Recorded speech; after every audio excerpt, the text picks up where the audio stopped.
Desde la dirección de la 11ª Región Sanitaria, a través del Departamento de Obstetricia y la sección de Salud Reproductiva en este día tan especial que se conmemora el Día de las y los Obstetras, queremos hacerles llegar nuestra gratitud con esta serenata a todos estos profesionales que abrazan esta profesión loable, clave en la protección, atención y cuidado del binomio madre-hijo.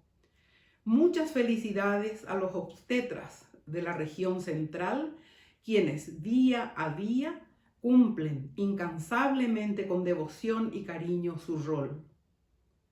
Que Dios y San Ramón Nonnato les bendiga y guíe siempre.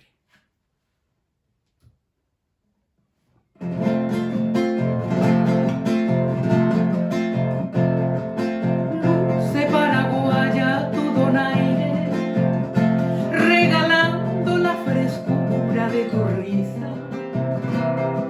Danza con el arpa y las guitarras, tradiciones de tu tierra guaraní.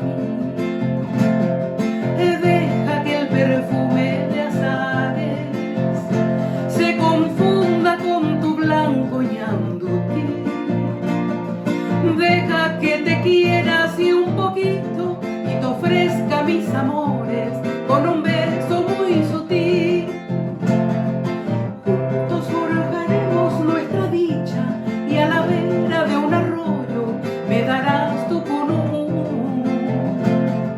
Deja que mis manos te acaricien y te diga con ternura paraguaya aigú.